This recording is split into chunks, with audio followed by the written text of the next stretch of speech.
Testing.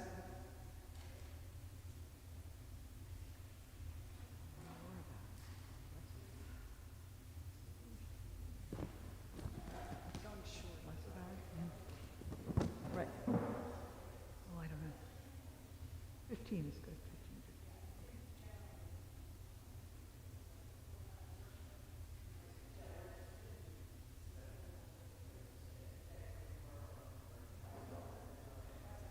Okay. Good evening. Welcome to all of you who braved the weather, and to everybody that's watching. Welcome to the first presentation of the Voices Lenten Speaker Series, which invites contemporary voices to challenge and inform us. They are artists and authors, visionaries and thought leaders, advocates of change, courageous enough to hold the loveliness and sorrow of the world at once and find the wonder in both. And tonight's speakers are all of that and more. Naomi Shihab, poet, has served as Young People's Poet Laureate of the United States and poetry editor for the New York Times Magazine and the Texas Observer. She has written or edited more than 30 books, including Grace Notes and The Tiny Journalist. She has worked as a visiting writer all her life, currently teaching at Texas State University. She received the Lifetime Achievement Awards from the Texas Institute of Letters, the National Books Critics Circle, and the Arab American National Museum, and is a recipient of the 2024 Wallace Stevens Award from the American Academy of Poets, which honored her as a, quote, voice who has made space for the extraordinary possibility of poetry as a register of observation and reflection, compassion and togetherness, justice and grace. And essayist and author Marion Winik is the author of The Big Book of the Dead, Above Us Only Sky, and First Comes Love, which was reissued this year to celebrate its 30th anniversary, with a new introduction by the author and an audiobook narrated by her as well. Her essays have been published in the New York Times, AGNE, and the Hopkins Review. She reviews books for the Washington Post, People, Oprah Daily, and others, and hosts the Weekly Reader podcast on National Public Radio. She teaches in the MFA program at the University of Baltimore and was a commentator on All Things Considered for 15 years. Thank you both for being here. Thank you so much for having us. Thank you for that warm introduction. We are so honored to be here at the Church of the Redeemer tonight. It is such a beautiful place, and we felt the spirit of this community today in the workshop in an overwhelming way. Your voices and your listening and your kindness wrapped around us, and we just had dinner in a state of ecstasy, and now you brave people have come out in the snow to hear us, and we appreciate that so much. We thought that we would each read for about 12-15 minutes each, and then we will present a taste of Anne Alejandro, the book that we edited together, and then if anyone has any questions or discussion, we're so open to that. But we really appreciate your bravery coming out on this night. And as a Texan, I can say that if this were happening in Texas, no one would be here at all. So I'm very, very thankful to you.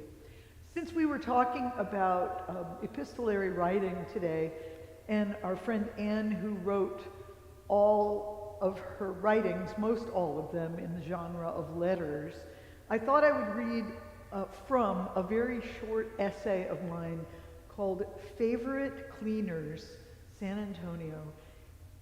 Last week I sat in front of the vacant lot where this beautiful cleaners used to be, and I just thought, they have never built anything here yet. It is still a vacant lot.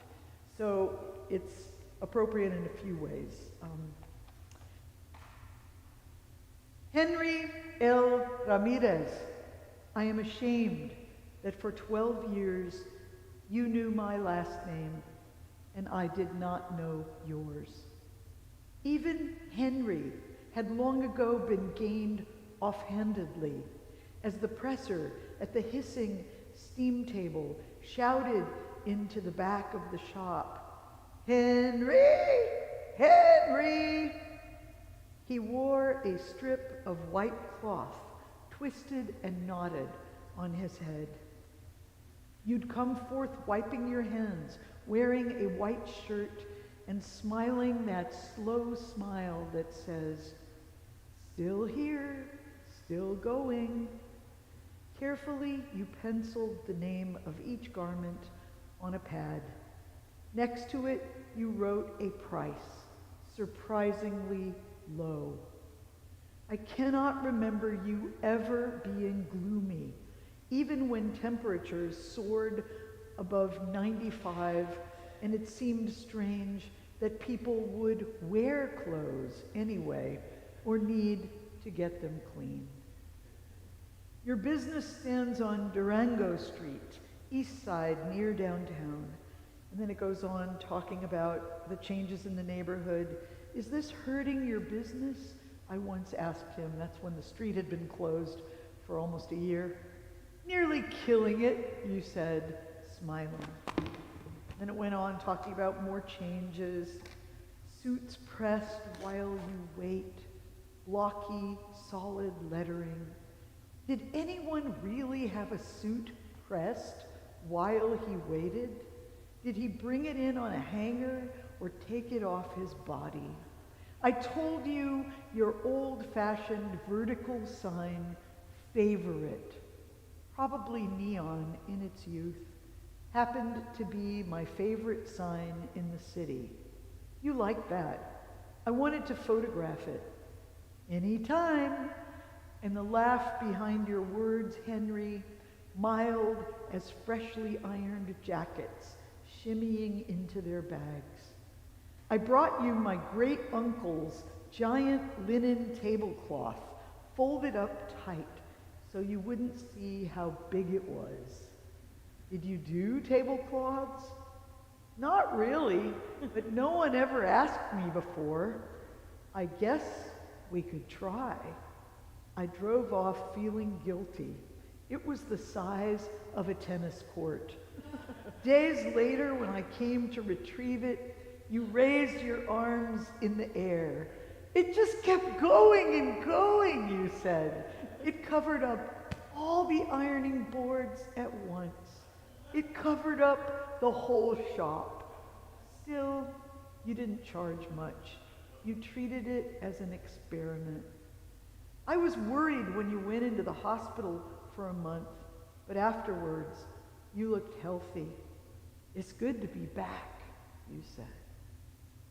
You put your business up for sale, even before the city condemned blocks of wooden houses on neighboring streets for construction of a controversial sports dome. I don't think anybody will buy it, but I thought I'd find out. And then it goes on with talking about my friends and I were digging up the old rose bushes from people's yards after they'd left because we didn't want them to be bulldozed. Today it seems oddly intimate to imagine someone cleaning our clothes, as if the people on the edges of our lives are the ones who hold us together. I have a friend who writes poems to waitresses, casting his troubles into their cups and sturdy hands. Today, Henry, I wish I had asked you about your childhood, your family, what you sang inside your head as you worked. I wish I had not been too shy to say, "Hey friend, what's your last name anyway?" So I didn't have to find out from a notice taped to your locked door. We regret to inform you that Henry L. Ramirez has passed away. A fistful of notes on scraps of paper and cardboard crammed into the door's crack. "I need my clothes, Mary Garcia, 222-3470. Urgent, got to have my shirts. Call Katie, 223-4065. And not one note about you. Doomed. No one will ever know this corner as you knew it. No one.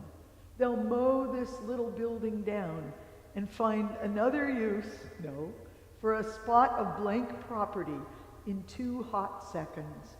It's our heritage. I'm sitting a long time in the car with my head on the wheel and my boy asking, "Where's Henry?" and a pile of rotten jackets balled up in back. Then I stick my note in with the others. But this is a love letter on an old bank receipt from the floor of the car, a crumpled cry of honor and sorrow. And nobody, no one, has an iron this size. Well, I think I read that today in honor of the letters, but also all the people on the edges of our lives who, many of them, have felt in a lot of jeopardy lately. And in San Antonio, people are finding it very hard to get a carpenter or a plumber these days because they don't want to come out. But these beautiful people we love who take care of us and keep us going. And quickly, I want to read one to my mother because I kept thinking today how she just would have loved everyone in our workshop so much. So this is about her name, which she never liked, and it's called My Mom, Miriam Naomi. Her first name meant bitter. How could anyone enjoy a name like that? It's biblical, her parents said, but she never liked it. Later, she passed on her middle name to me.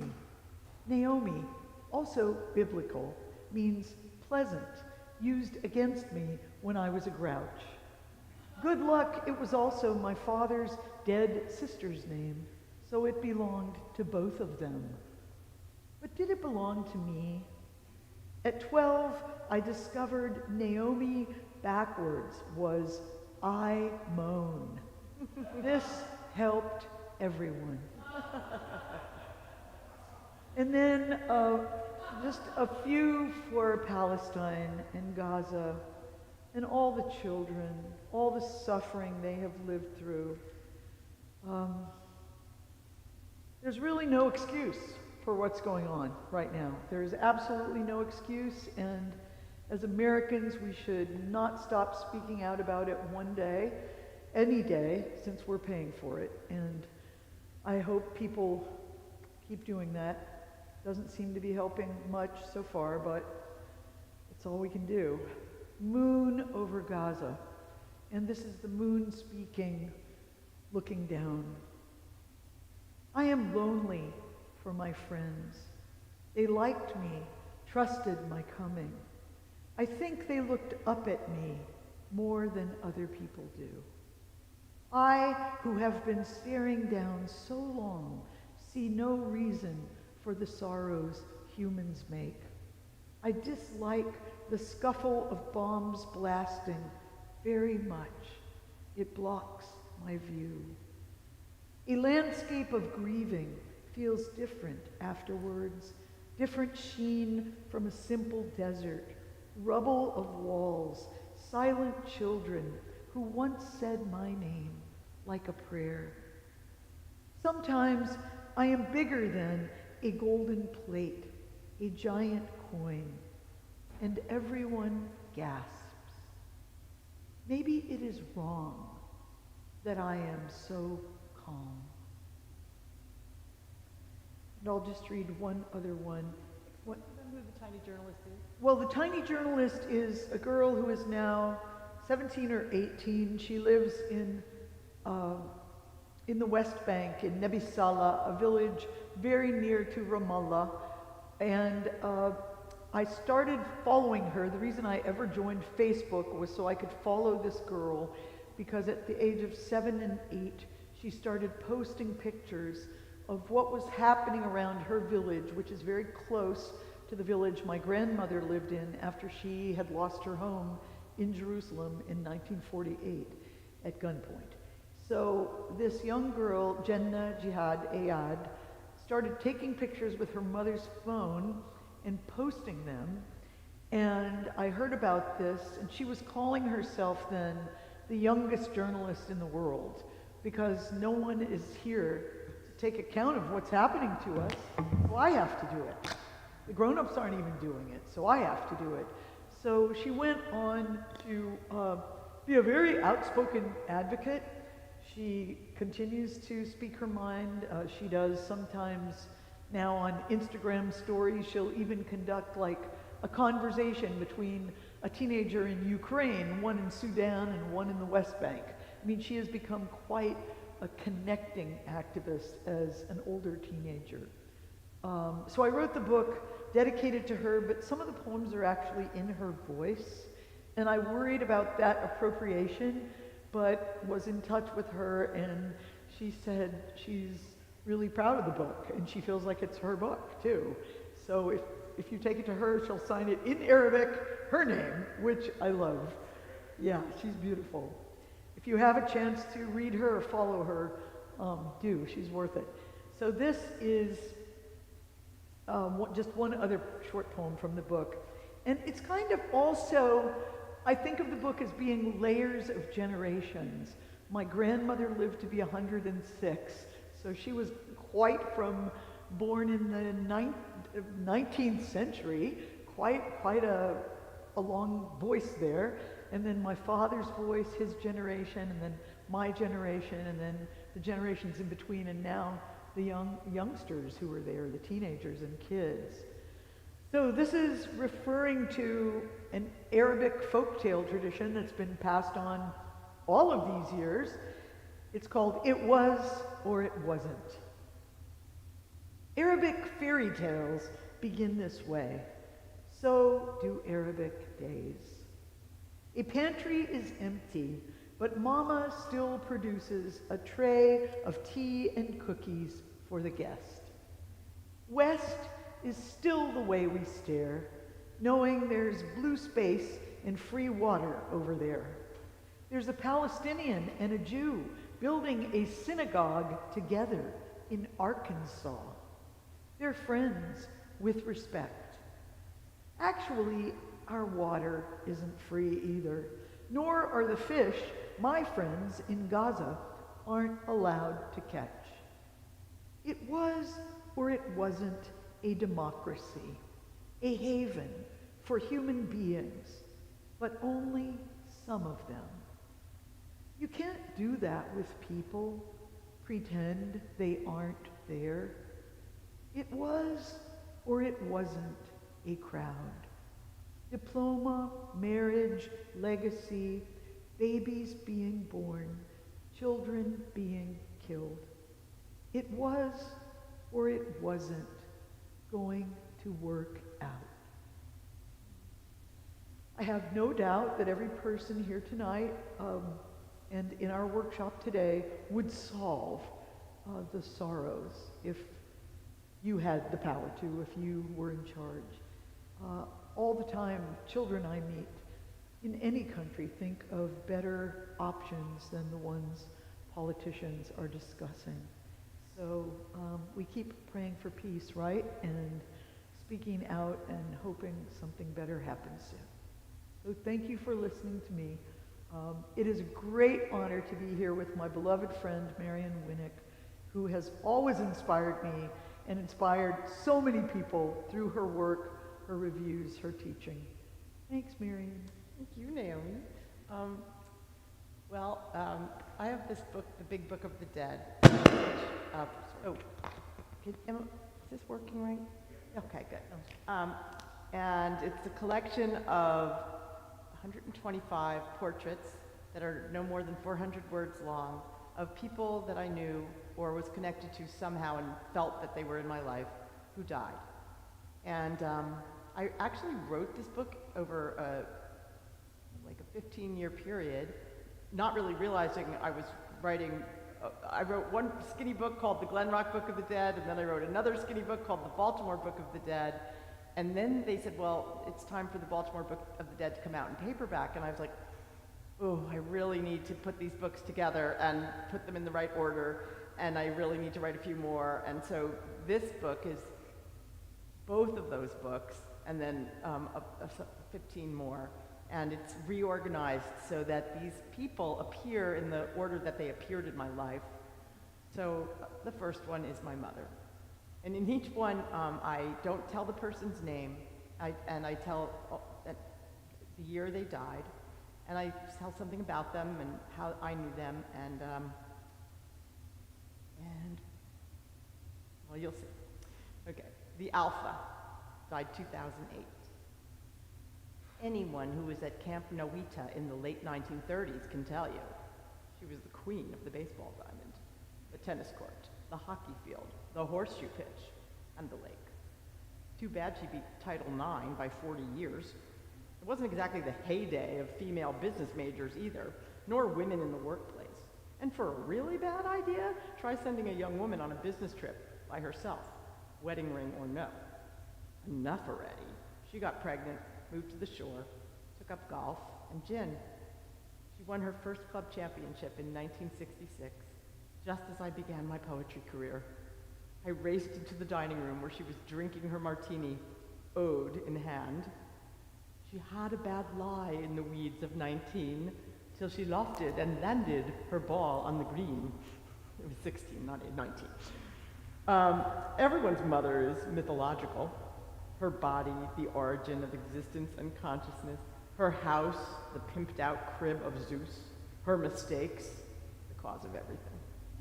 Holy her rose bushes, holy her blackjack system, her London broil, holy. My mother, the godhead of 7 Dwight Drive, rose daily from her bed to quaff her Tropicana orange juice and to slay the New York Times crossword puzzle. She survived a difficult childhood, my father's hijinks, 2 heart attacks, non-Hodgkin's lymphoma, surgery for diverticulosis, and the many poor decisions and inappropriate outfits of her daughters. She certainly did not believe a clot in her lung could bring her down, that smoking for 65 years would actually cause lung cancer, or that lung cancer was definitely fatal. The last thing she did before she took to her bed was win a golf tournament.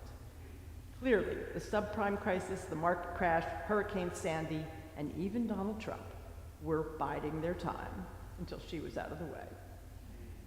And then she was. Imagine Persephone coming up from hell and Demeter not there. Strange cars in the driveway, the rose bushes, skeletons. You stand there at first, uncomprehending, your poem in your hand. Then you go somewhere. Call it home.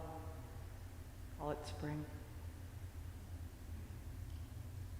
And then we will go on to my father, who died when I was in my 20s. The driving instructor died 1985. How many poems can you write about your father? Maybe one for every day of your life. Your father is the poem inside you when you wake up in the morning, the poem like a spine, shaping how you stand and sit, the poem that's with you on the toilet, at the sink, in front of the coffee pot, the poem that leans back into the driver's seat and spins the steering wheel with one practiced hand. Turn left. Left, goddammit. For Christ's sake, learn to drive. Anger, forgiveness, duty, money. Your father is the chairman of all these departments. We used to say, remember what an asshole he could be, but now we can't remember that anymore. What's left? It's the assholes we are. Whole religions were made up so people could see their fathers again, and you don't have to be Jesus or Abraham Lincoln to have your actual biography dwarfed by your never-ending story in other people's heads. A thin gruel of memory, thickened with everything that's happened since. 22 years out, you can hardly taste the stuff you started with, but you just keep stirring, and putting the spoon in your mouth. Every day there is another thing he never saw. My children, my books, my houses, my aging face, the sweet little dog we have now, the latest morons in Congress and the NFL, the things I learned and the things I never have been able to, my disappointments, which would have disappointed him as well, so I might have hidden them. In dreams, my father is sitting at the kitchen table, young and smooth-jawed, looking suspiciously like my teenage son. The phone rings. He answers it. Hey, Daddy, it's me! Look at this. Still, he hands the phone to my mom. I thought I'd read this one that is remembering the people who died in Pittsburgh. Because we're in a house of worship. The Bubbies and Zadies died 2018. When the names and ages of the victims were released, I could just see them, the grandmas and grandpas, Stein and Simon, Irving and Rose, Rabinowitz and Feinberg, a family doctor, a book-loving dentist, a retired accountant who was hard of hearing and loved to tell jokes, a sweet old guy who had recently been quoted about the popularity of the Nintendo Wii among senior citizens. This man, who set out on a Sabbath morning to kill Jews at a Pittsburgh temple, could have gotten the same result in the card room at my parents' golf club. Growing up, I did not understand why there were two golf clubs right across the street from each other. That other one did not allow Jews, my mother explained. Still? I asked, surprised. My mother shrugged. My parents would have been 91 and 90 this year. If my father had lived, he would be a retired accountant who never wore his hearing aid and loved a good joke. Though my mother was called Nana, not Bubby, by her grandchildren, there were plenty of Bubbies and Zadies in her circle. So perhaps it was peer pressure that influenced these two, the most secular of Jews, to join the congregation of Temple Beth El and enroll their daughters in Hebrew school. Not long after, they gave in to our annual begging on a Christmas tree. But no lights on the house, said my mother. Absolutely not.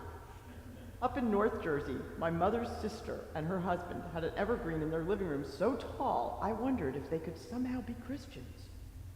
Well, this guy would have happily shot all of them anyway. This is one of the main things I remember from my years of study at Temple Beth El. Our sweaty young teacher informing us with bulging eyes, you can't run, you can't hide, you can't change your name, you can't convert or marry away, cut a hole in your roof for your 10-story Christmas tree, still they know who you are. Though I became a Hebrew school dropout before my class was bat mitzvahed, I never imagined I would no longer be Jewish. Nobody thinks that way, not the Nazis or the Jews. As he did for the school children in Florida, the narcissist-in-chief recommended armed guards. It's even tougher when you're the President of the United States and you have to watch this, he said. He said, Pittsburgh, great community, incredible people. And yet every year since he was elected, hate crimes have increased. So I dedicate that, even that, to all the poor people in Palestine and the people in Israel that are caught up in this disgusting nightmare. And then, since we're thinking about letters, we've been thinking about letters all day, this one uses the epistolary format. The Talent, died 2015.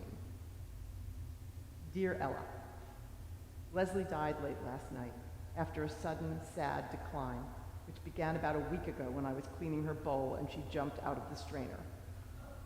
How I wish I had been more careful. She injured her fin, and I think it got infected. Over the next few days, she bloated up, her sleek golden body covered with an ugly red rash.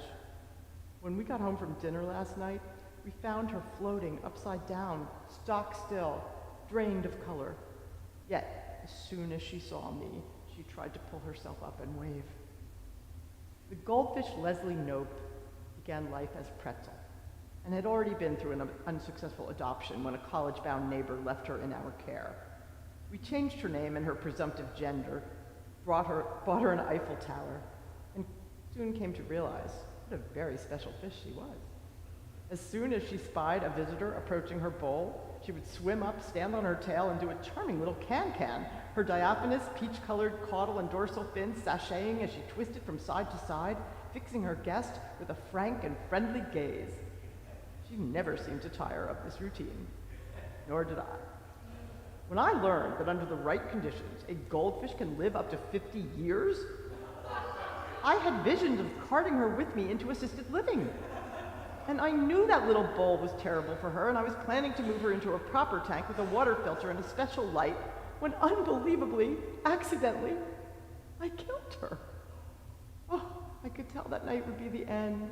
I held the bowl in my arms and murmured soothingly, Twice I thought she was gone and took her out, only to have her wriggle back to life in my hand. I had to turn off the lights and go up to bed before she could let herself go. What a shame. But what a fish.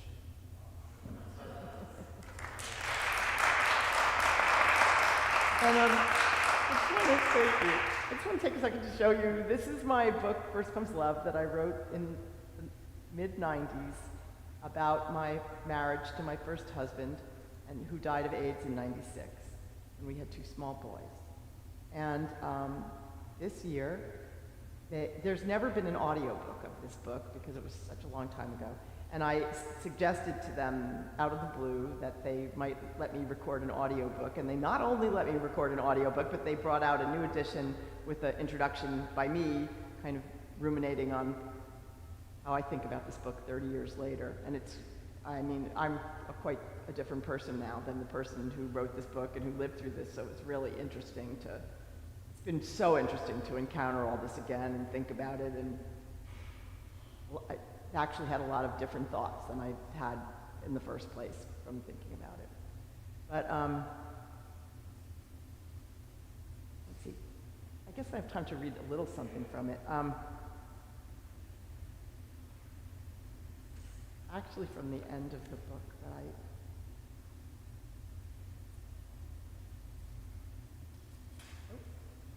a couple of months after Tony died, I was driving the kids to school, and Modern Love came on the radio, the old David Bowie song that was so popular the year we met. As has become almost inevitable when I listen to the radio, I started crying. Whole decades of popular music do this to me now. Commercials do this to me, cemeteries, beauty salons, getting a massage, not getting a massage, tall, thin men, men with wire-rimmed glasses, billboards for Newport 100s, waking up in the middle of the night, trying to pick a movie to rent. The list goes on. Vincey, already familiar with the phenomenon, asked, "Does this song remind you of Daddy?" "Yes," I told him. "It was one of our favorite songs." "Don't you think it's still one of his favorite songs?" asked Vince. "Oh, Vincey, I don't know," I answered, holding back a sob of frustration. "I don't even know if they have music in heaven." "Well, why don't we open the windows?" he suggested. "Do what?" "Open the windows so Daddy can hear it in heaven." They believe what Tony wrote in the letters he left for them, that he is in heaven. He might even be an angel with wings. He can look down and see them and hear them. He's with them all the time.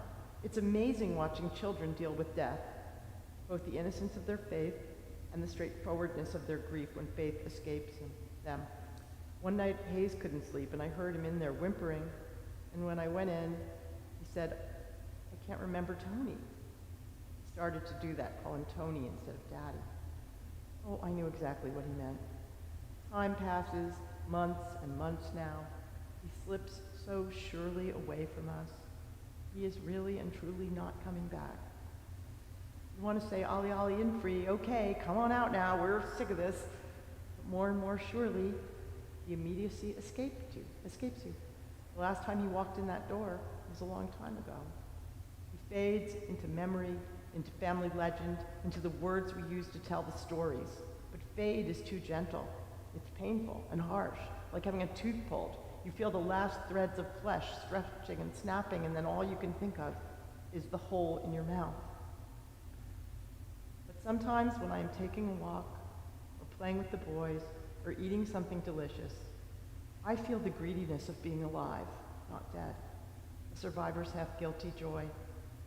To see the sky and the trees, feel the warmth of the sun and the strength of my muscles, simply to wake up, to get dressed, to move, and to breathe. I would not give those things up. And it reminds me of when I realized that even those basic things, the sight of the sky in the morning, meant nothing to Tony anymore. What AIDS did not take from him, he finally gave away, living from morphine shot to morphine shot, from cigarette to cigarette, waiting for the end. But there is no end in my heart. This afternoon, when I was driving the boys home from school, that old song, "Alive and Kicking," came on the radio. Tony and I argued about that band, Simple Minds, for years. First, I hated them. I called them the stupid fools. But he converted me, as he did in so many matters of taste, and I became a fanatic to the point that he probably wished he hadn't. I'm thinking all this as the song is playing, and I feel Hayes and Vince watching me. I turn to look at my beautiful sons, each with his father's sandy hair and long legs. They know what I'm thinking. I know what they're thinking too. So I roll down the window and turn the radio up.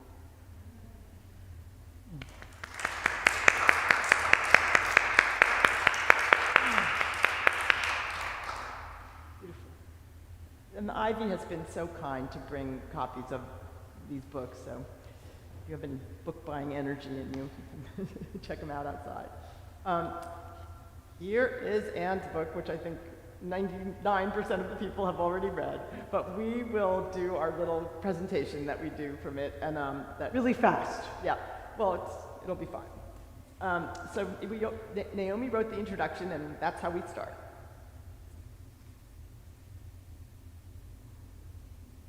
My sister married your boyfriend, she announced loudly after raising her hand in the classroom full of teachers. The first words she ever said to me.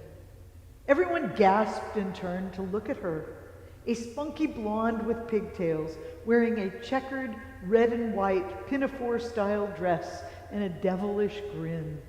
I had given my Saturday afternoon in-service educational pep talk about encouraging poetry writing with kids and teenagers and asked if there were any questions.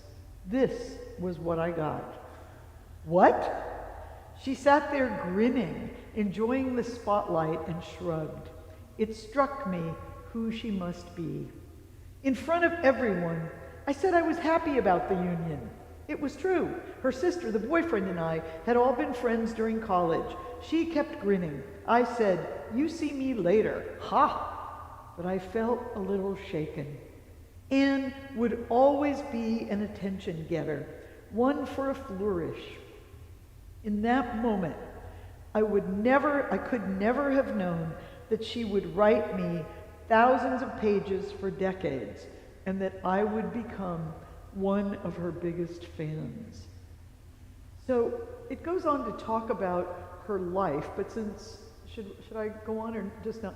Just read about the part about the dolls and the toe and everything. Okay, so it talks about how she was born in Uvalde, Texas, the honey capital of the world, a quiet ranching community an hour and a half west of San Antonio, the same place where actor Matthew McConaughey, Democratic former governor of Texas Dolph Briscoe, Dale Evans, and thousands of other people have been born.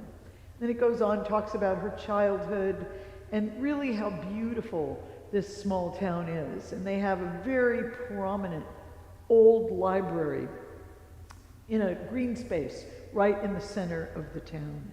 And it talks about her parents. Her mother was an English teacher. Her father was a farmer. He raised cantaloupe, cabbages, and onions, round things. She grew up with 2 other siblings. They went to Catholic school.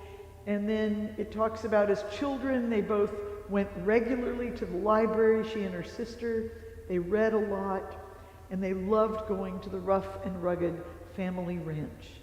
They were enraptured by their baby dolls in wooden cradles.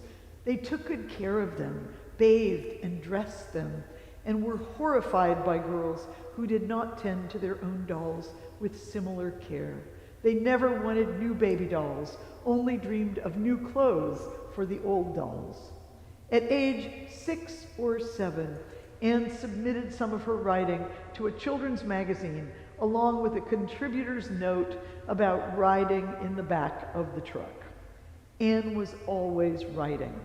She wanted to express herself and be recognized, says Liza, her sister, who now remembers Anne as a magical thinker. She gave personalities to numbers, 1 through 10. She had an imaginary friend named Susie who lived in her big toe. Her imagination was huge. And then I'll just read this one other paragraph from the intro. When Anne was 18, she married Joe Alejandro of Uvalde, who was 19. They had met in high school. At that time, an Anglo girl marrying a Mexican-American boy raised eyebrows in small-town Texas.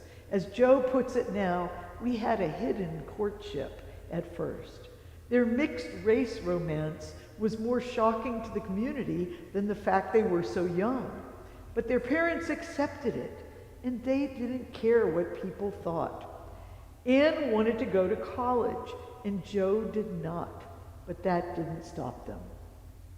And they stayed married all of her life.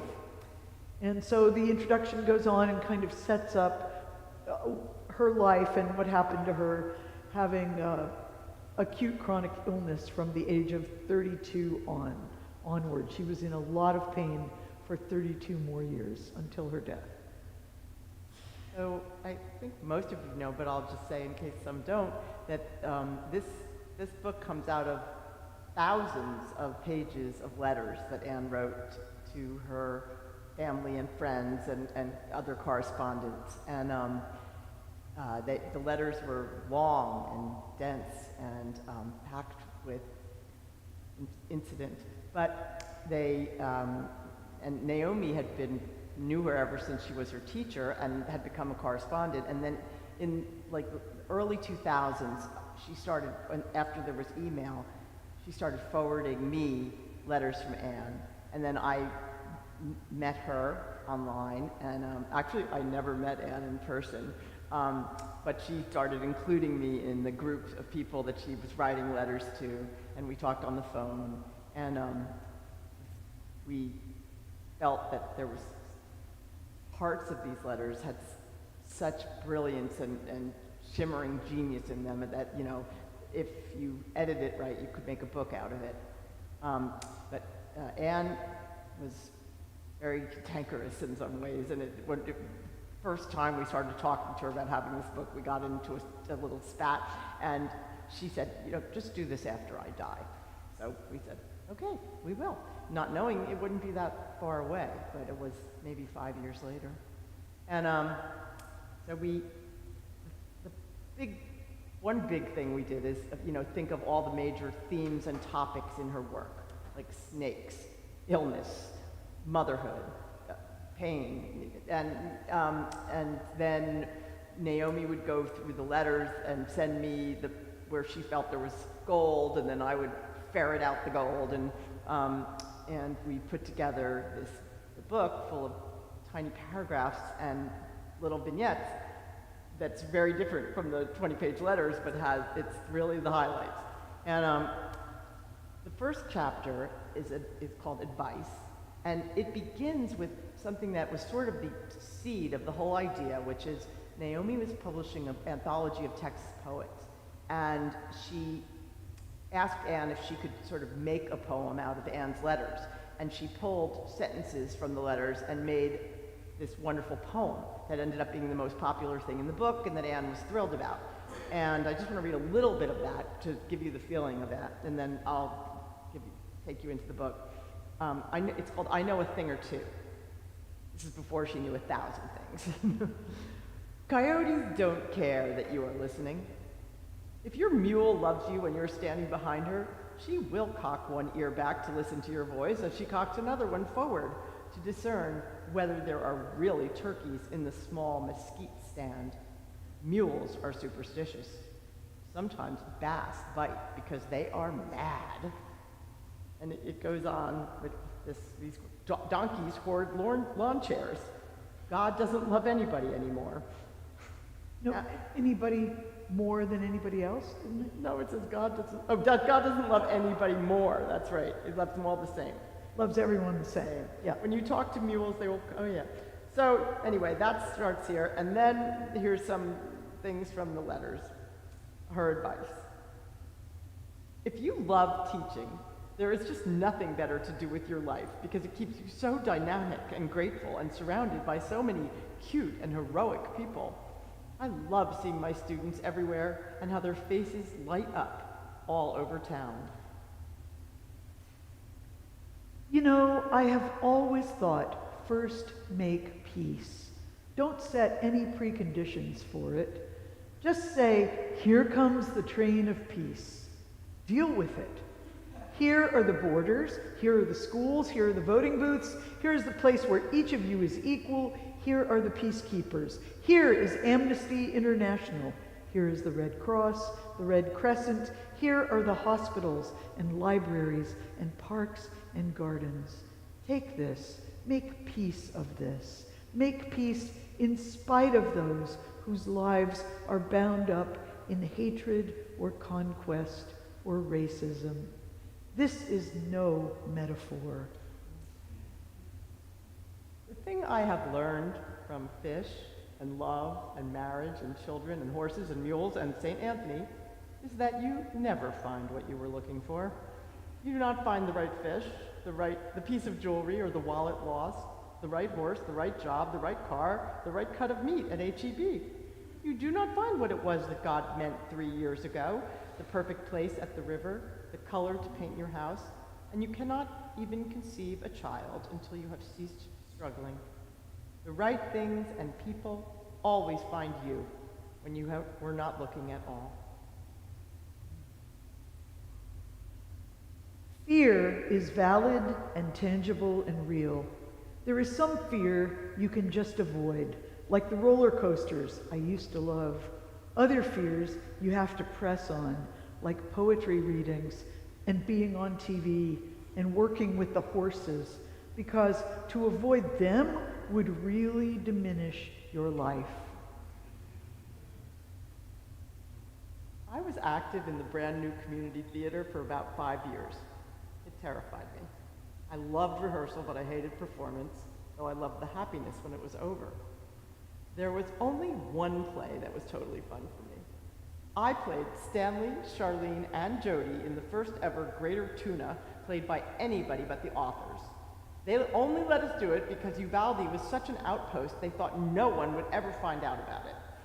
Instead, we got huge crowds from all over the state and were held over. Good manners are the last word and eventually see you through everything because they give nobody any ammunition against you. Good manners are the learned extension of something higher and truer, even if it is not our wish to show good manners, especially to those who have not shown them to us. It is, for the time being, the closest step we can take to loving our neighbors with full compassion. And it is especially hard for me, because when you hurt one of my own, I am a mother grizzly bear.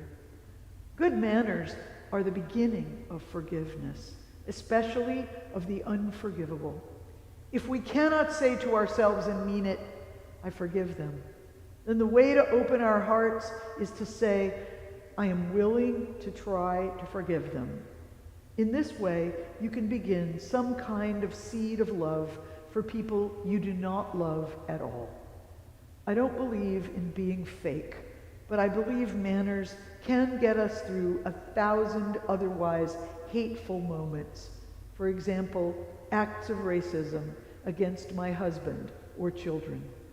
I especially hate bad manners in public discourse and politics. And it bothers me a great deal that disagreeers are immediately labeled haters. Moments of love are what carry the human race forward and give us hope and atone for evil by defying the great darkness. Just a few more coming here. Skip ahead. I think we should skip. Yeah, because we have to let people go home. Okay. Which is Well, I'll just suddenly become a thing. I'll read just a little bit, and then you can do the grandmother part. Yeah. Okay, so there's one chapter that just has the one-liners. We ended up calling it P.S., and one of the one-liners is, don't you want to run for your life when someone comes up at a party and says he has something to share with you, and you don't see any guacamole on his plate? And then right after that, as a human race, we just wouldn't be anywhere without sheep. We would be starving and naked. She was a weaver also. She loved weaving, so with wool and spinning, she had a spinning wheel. I mean, she did it all. And read to her grandchild. So this is to her grandchild, who has, of all her grandchildren now, become a writer. She is working for the Uvalde Leader News newspaper. I want to be her ace in the hole. I want her to dig up doodlebugs and worms and know how other people's memories suddenly imprint on our brains. I want her to believe in what cannot be seen. I want some poem or painting or piece of music or treehouse to mean more than anything to her. I want her to have primal totems like Walden Pond. I want her to find her own and not just go to the mall and make good grades and progress well in phonics. I want her to fall into books and myths and landscapes. I want to be her secret weapon. So I wrote an afterword to the book that describes this trip to Uvalde that we took in the summer After the tragedy. and we kind of got there just as the media was finally leaving, and it was a really profound experience. But we gave Anne the last word in the book because, we were visiting with her son and daughter-in-law who live on the ranch where she also lived, and all of a sudden they were like, oh, we have to go, because it was sunset, and they really wanted us to see the sunset from the top of the hill, and they have incredible sunsets at this place. So this is, and I'll read one and then I'll hand it to you. Okay.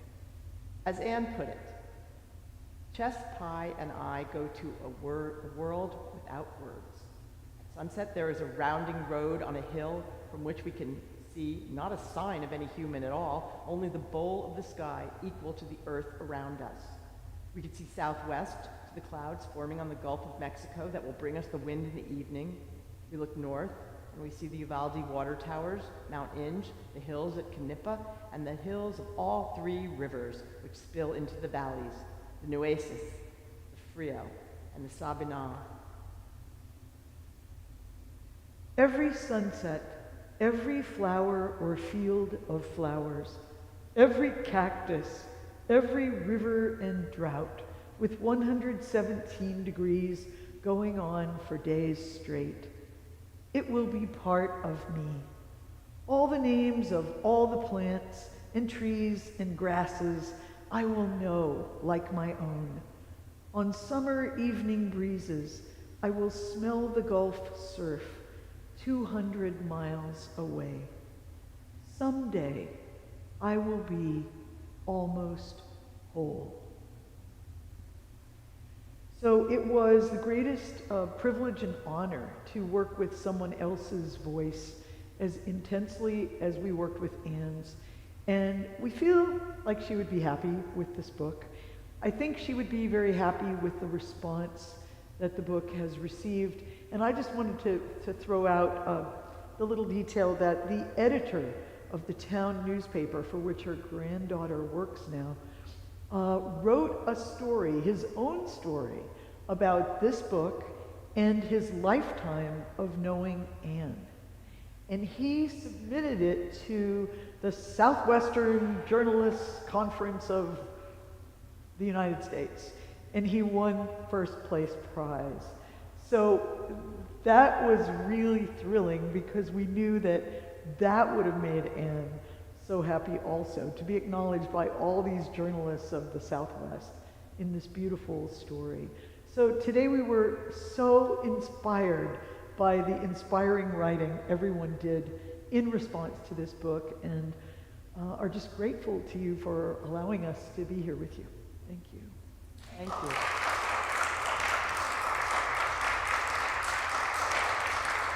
Thank you. And thanks for being so brave to come out on this night. Any questions? Any questions?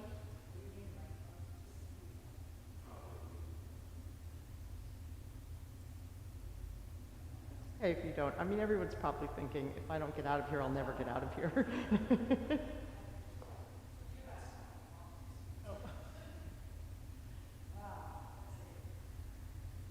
I'm just going to say thank you for being here. It was so meaningful this afternoon. This has been wonderful. Unfortunately, not everybody was able to be here, but a small group is sometimes makes it even more special. So thank you It does. very much. And I'm thinking that some of those people that would have come are watching on the live stream. So hello. Okay. And just to hold you here a few more minutes would be really nice. I just think it's really interesting that you did this at all. And I wonder, you've sort of talked about how it came about, but was there a seed planted? Was there something right at the beginning there that, Well, How you did know, this really for years, for decades, I guess, I encouraged Anne to do this or that with her writing. Because like Marion, we've both been writing teachers and instructors and educators and encouragers all of our lives. So, you know, if I hear of a contest and I think this person is eligible for this contest, so I was always writing to her and saying, Anne, why don't you send something to this or that? And she would often write back and say, oh, I really wanted to, but the pain was too great. I couldn't make it. And so as the years went by, I mean, I think she was very happy that we all saw something in her writing that was valuable and beautiful. And I had saved everything she ever sent me. And I would print up, once she got into the email era, I would print up all her letters. So I had everything in these baskets and boxes. And I live in a very small house. So these were really taking up like a whole closet. And she said, you're going to have to do it. You make me famous. You put my voice out there. It's up to you. You can do it later. And then at some point she said, do it after I die. And Naomi involved me in it because I'm a real doer, you know, so I thought, you know, kind of helped develop a vision of what the book would be like. I really thought it should be skinny. You know, I knew the topic areas and it just like really got excited about dreaming up the plan. And then it was so fun to have this project together that, you know, we had done other projects together, like we wrote in the whatever it was, the 90s or something about a Jew and an Arab talking about the Middle East. We did columns together, back and forth conversations. Doing a book with someone else is just, it's really, really was very fun. And we kept stimulating each other on doing the book. We had a lot of fun with it. And I, at one point, was going to illustrate the book. And there are, in the photo section, there's a couple of the pictures that I did.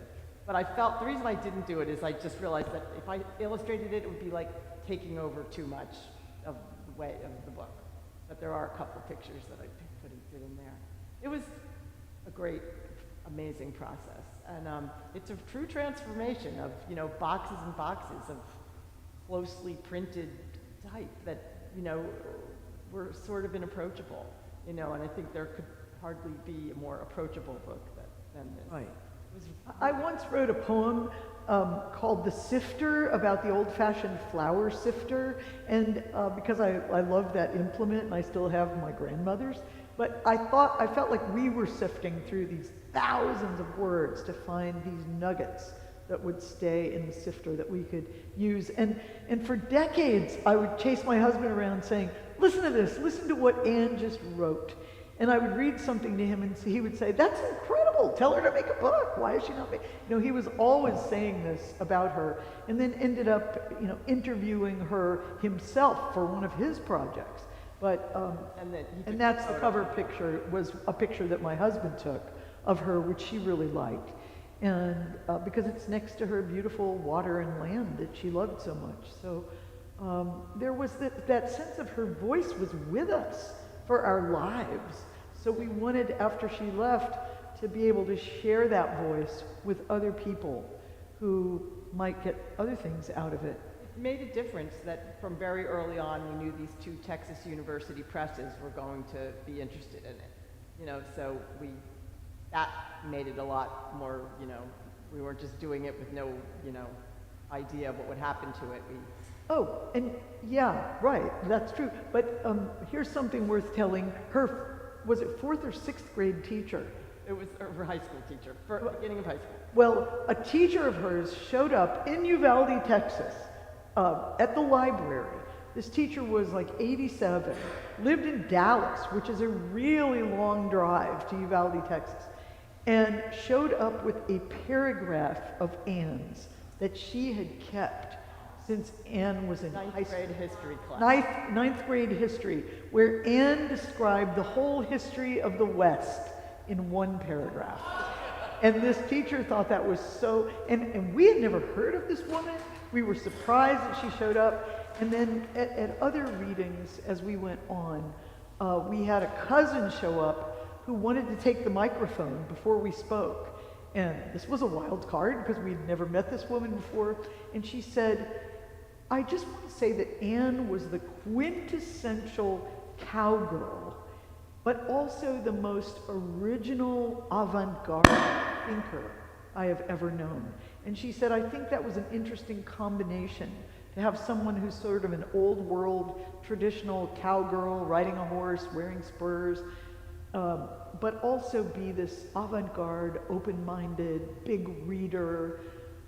And she was an English teacher herself until pain caused her not to be able to do that anymore.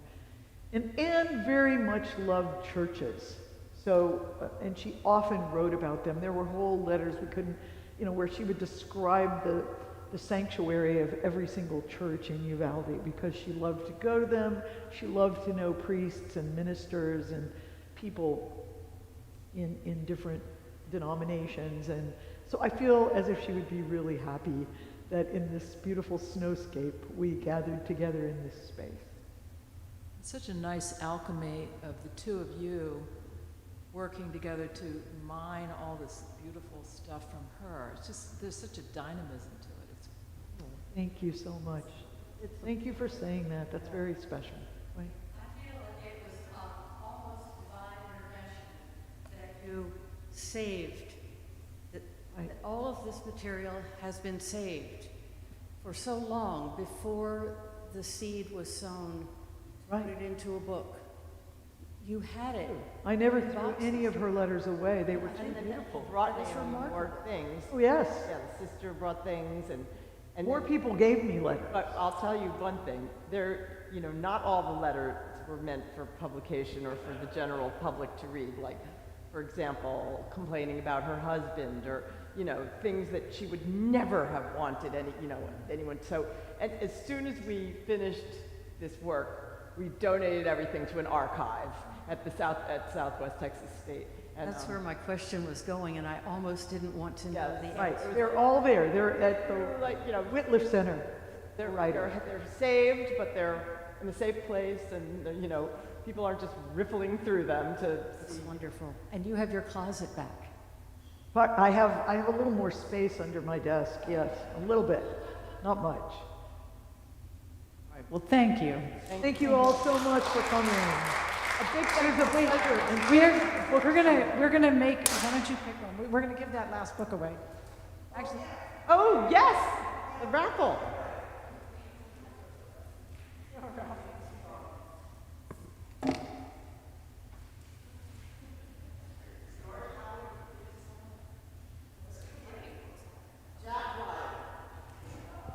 Jack is in the back.